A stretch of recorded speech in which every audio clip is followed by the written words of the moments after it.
Mark 16ஆம் அதிகாரம் 15ஆம் வசனம். பின்பு அவர்களை நோக்கி, நீங்கள் உலகமெங்கும் போய் சர்வ சிருஷ்டிக்கும் சுவிசேஷத்தை பிரசங்கியுங்கள். இந்த கிறிஸ்தவர்கள் சொன்னாலே அவங்க மதம் மாற்றுறவங்க, பணத்துக்காக கூலிக்காக வேலை செய்கிறவங்க, அவர்களுக்கு வெளிநாட்டிலேருந்து பணம் வருகிறது, அதனால் நிறைய பேரை மதம் மாற்றுறது இதுவே அவங்களுக்கு ஒரு தொழிலாக வச்சிருக்கிறாங்க அப்படின்னு ஒரு சிலர் சொல்லி கேள்விப்பட்டிருக்கிறோம். தேவனுக்கு பிரியமானவர்களே, அன்பான பொதுவான மக்களே, உங்களுக்கு ஒரு காரியத்தை சொல்ல விரும்புகிறேன். நாங்கள் ஏன் ஊழியத்தை செய்கிறோம், ஏன் ஆண்டவரை பற்றி கூறுகிறோம் தெரியுமா? இயேசு கிறிஸ்து முதலாவது இப்பொழுது வாசித்த இந்த வார்த்தையின்படி உலகமெங்கும் போய் சர்வ சிருஷ்டிக்கும் சுவிசேஷத்தை பிரசங்கியுங்கள் என்று சொல்லி எங்களை ரட்சித்த, எங்களுக்கு நித்திய ஜீவனை கொடுக்கிற வல்லவராக இருக்கிற, எங்கள் பாவத்தை வாழ்க்கையை பரிசுத்தமாக்கின, சாப வாழ்க்கையை நீக்கின அந்த இயேசு கிறிஸ்து சொன்ன அந்த அதிகாரம் கட்டளையாக இருக்கிறபடினால அவருக்கு நாங்கள் வேலையாட்களாக இருக்கிறோம். ஆனால் அவர்கள் சொல்வது போல ஒரு வேலை சில ஆண்டுகளுக்கு முன்பதாக வேண்டுமானால் அப்படி இருந்திருக்கலாம். வெளிநாட்டிலேருந்து பணம் வருகிறது, இவர்கள் இப்படி செய்கிறாங்க அப்படின்னு சொல்லலாம். ஆனால் அப்படி இருந்தால் கூட யாரையும் கட்டாயப்படுத்தியோ அல்லது நீங்கள் திருடர்கள் ஆகுங்க, நீங்கள் கொலை செய்கிறதுக்கு வாங்க, நீங்கள் கெட்டவர்களாக மாறுங்க, நீங்கள் தேசத்துக்கு விரோதமான காரியங்களை, தவறான காரியங்களை, அரசாங்கத்துக்கு விரோதமாக எழும்புங்க, துன்மார்க்கமாய் வாழுங்க, துஷ்டர்களாய் வாழுங்க அப்படின்னு இந்த மதம் மாற்றம் சொல்கிறாங்கன்ற பேரில் யாரையும் கிறிஸ்தவங்க இப்படியெல்லாம் யாருக்கும் டீச் பண்ணதை நீங்கள் பார்த்துருக்கவே மாட்டீங்க, கேள்விப்பட்டிருக்கவே மாட்டீங்க.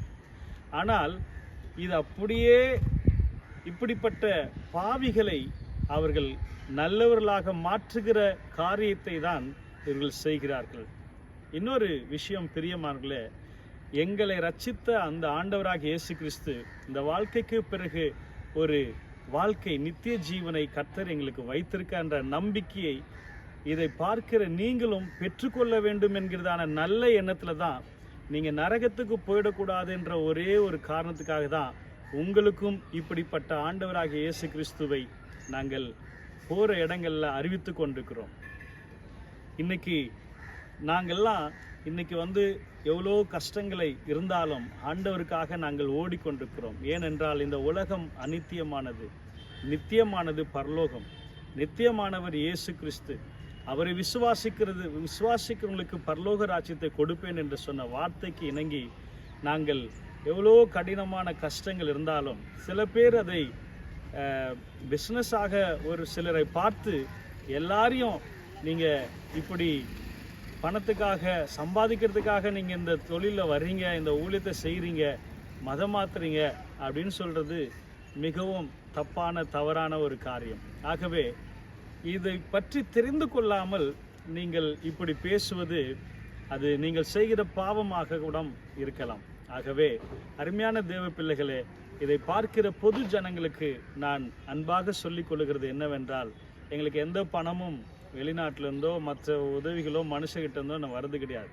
நாங்கள் வேலை செய்து நாங்கள் ஆண்டவர் கொடுக்குற அந்த கூலியை ஆண்டவருக்கு நன்றியாக இருக்கிற வேண்டும் என்கிறதான ஒரு நல்ல காரியத்துக்காக ஆண்டவருக்காக நாங்கள் சாட்சியாக வாழ்ந்து கொண்டிருக்கிறோம். ஆகவே இப்படிப்பட்ட விஷயத்தில் நீங்கள் எல்லாரும் சொல்கிறது போல நீங்கள் சொல்லி அப்படியே அதை கண்டினியூ பண்ண வேண்டாம் என்பதில் நான் உங்களுக்கு சொல்லிக்கொள்ள விரும்புகிறேன். அருமையான தேவ பிள்ளைகளே, இதையெல்லாம் நாங்கள் பார்த்து அப்படியே விட்டு விடுகிறவர்கள் அல்ல. எவ்வளோ பாடுகள் கஷ்டங்கள் வந்தாலும் ஆண்டவருக்காக இயேசுக்காக ஓட, அவருக்காக சுவிசேஷத்தை சொல்ல, ஆண்டவர் சொன்ன வார்த்தையை நிறைவேற்ற கீழ்ப்படுகிறவர்களாக இருக்கிறோம். ஆகவே எந்த அளவுக்கு நாங்கள் அதில் உறுதியாக இருக்கிறது காரணம் என்னவென்றால், அந்த அளவுக்கு இயேசு எங்களுக்கு நல்லவராகவே இருக்கிறார். நீங்கள் நம்புனீங்கன்னா ஆண்டவர் உங்களுக்கு நல்லவராக இருப்பார் என்பதில் சந்தேகம் இல்லை. கர்த்தர் உங்களை ஆசீர்வதிப்பாராக. நல்ல ஆண்டவரே, இதை பார்க்கிற ஒவ்வொரு பிள்ளைகளுக்கும் ஆண்டவரே நீர் யார் என்பதை அறிந்து கொள்ளட்டும், தெரிந்து கொள்ளட்டும்.